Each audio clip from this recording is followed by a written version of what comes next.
მოქმედი ყველა ფიქსირებული და მობილური სატელეფონო ქსელიდან არის შესაძლებელი. უნიკალური ნომერი სულ მალე ამოქმედდება.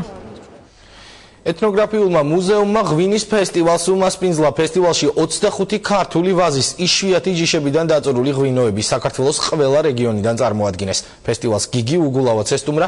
ღვინის ფესტივალზე ანა კეცბაია გიამბობთ.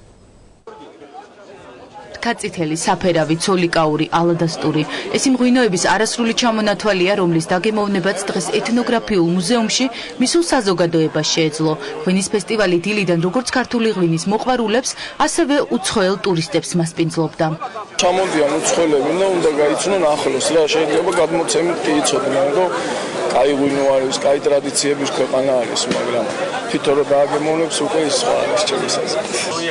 ფესტივალში მონაწილეობას ღვინის მწარმოებელი 27 კომპანია, მცირე და ოჯახური მარნები ღებულობდნენ. ფესტივალს დედაქალაქის მერიც დაესწრო. გიგი უგულავამ წარმოდგენილი ღვინოები დააგემოვნა, გაესაუბრა მეღვინეებს და ახალი ინიციატივებიც გააჟღერა. კახეთში სანამ არ შევასწრებოში, მაგრამ ვერ მითხრა რომ ღვინის ქვეყანა. ამიტომ ვფიქრობ, რომ თბილისშივე იყო შესაძლებლობა ასეთი დეგუსტაციების, მაგრამ ასევე ვიზუალურად დათვალიერების განაერად ხდება კულტურის მოვლა, პატრონობა, შემდეგ დათქვა და ასე შემდეგ. ისევე როგორც არის საჩვენს ესეთი იდეა გვაქვს, რომ პატარა შესაბამის ჭურჭელში ყველა ადამიანი, რომელიც საქართველოში შემოვა საზღვარზე ბეჭედის ჩართვასთან ერთად მიიღებს აი ამ საჩუქრს.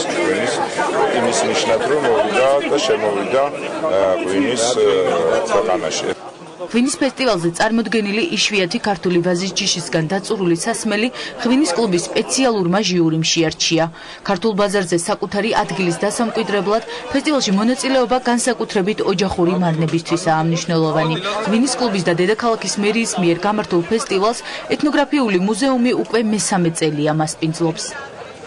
ეს ფესტივალები ძირითადად რასაც ჩვენ მართავთ, ემსახურება პოპულარიზაციას, საქართველოში ღვინის პოპულარიზაციას და ასევე მსოფლიო მასშტაბით, რადგანაც მოწვეული ყავს უამრავი უცხოელები, ჩამოდიან ტურისტები, ჩამოდიან ავტოვანებულები არიან ჩვენი ღვინით.